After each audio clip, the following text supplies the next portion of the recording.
As a writer, as hard as it is to admit it, rejection is an important part of the game. I'm Dawson, and I'm here to talk about rejection in the creative writing industry, and hopefully how you can view it from a more neutral standpoint. As a student in the field, professors consistently tell me to celebrate the rejections I receive when submitting to journals. While the idea of it is nice, in that you're celebrating that you have had the courage to submit anyway, it never really made sense to me. It's so indirect and seen as an inherently negative word that doesn't make sense to make a positive thing out of. And after so many dozens of rejections, it can honestly feel like a slap in the face. While I'm sure it can work for some people, it never did for me. I wanted to view the rejection itself more neutrally and bring the fact that I submitted in the first place into light.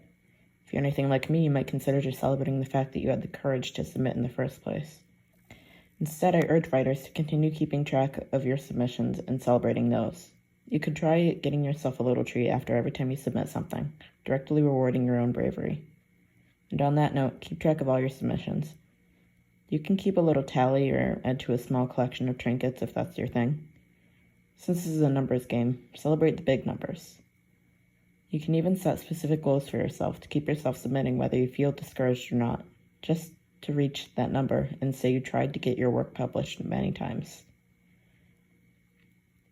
And last but most importantly, remember the reasons why you might have been rejected. It's pretty unlikely that the journal editors thought your writing was bad, and it's definitely nothing against you as a writer. Think logically. Especially if you've already done this multiple times and been rejected multiple times, run through a list and consider why that might be. Some journals have certain aesthetics that they uphold, whether that be literary, horror, fantasy, or other genres and categories. The editor may have just determined that your story wasn't the right fit for their journal specifically. In the same vein, a lot of authors filter out certain topics because they feel they don't want to feature them. It's often something like sexual content and religious or political stories. Another very common reason for rejection is because your story doesn't really feel complete. There can be grammar, spelling, or punctuation errors, or even significant plot holes or redundancies. Sometimes when you write your story, since you're the author, it's hard to see inconsistencies. There are many other possible reasons, but one very important aspect to consider is how many other authors are submitting. This is very common in popular journals such as the New York Times. From personal experience, even in smaller journals, editors have to shift through a lot of works. It's possible that yours just didn't particularly stand out, but some editing can make your work more engaging. Just because you've been rejected, however, doesn't mean you should give up submitting. Rejection is unavoidable, no matter how skilled you are as a writer. Every published author, even the popular ones, has been rejected at some point in time, and there's always a chance that this could be you someday. It's just not possible to be published without being rejected by someone at some point.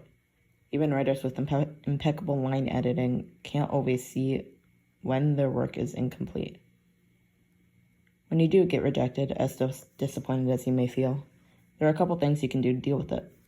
One thing I've personally used for years is just stepping back from your piece for a little while editing. You can obviously work on others at the same time, but take some time away from it so you can later re-experience it and consider it from the author's perspectives. Most journals are okay with you submitting the same piece, so don't give up on that one completely. It's also important to understand that rejection isn't personal. It's nothing to do with you as a writer, and certainly not you as a person. Don't take it as an insult to you. Rather, turn that energy into determination to improve your skills and eventually get published. Lastly, and most importantly, there is no success without failure. You will get rejected at some point, so it's better to just move past it and keep at it. This is majorly a numbers game. However, that's easier said than done. So if you're so distraught and are discouraged to continue submitting your work, just keep 4 things in mind. Focus on how many times you've submitted rather than how many times you've been rejected. Submitting your work is difficult and an accomplishment in itself. Be proud of that fact. On that same note, keep writing. If it's something you're passionate about or even just passively interested in, you shouldn't let go of that just because some journals don't think your piece is the right fit. It will fit in somewhere at some point. When you're editing and unsure of something, or even if you think it's complete, turn to your peers. Let them take a look at it and get a fresh perspective from someone who can tell you things you didn't notice before. Even if you don't have friends who are writers or readers, do a quick Google search and find some communities of writers that do peer review. We're everywhere. Finally, and similarly, keep in contact with other writers whenever you're given the chance. You're never alone in this journey, and you're not the only writer in the world who's been rejected dozens or hundreds of times. I really hope this is helpful in some way because rejection is not always an easy thing to talk about. Can't live with it, can't live without it. Regardless, remember this the next time you get an email saying your piece was not accepted. You're not alone in this. Keep writing.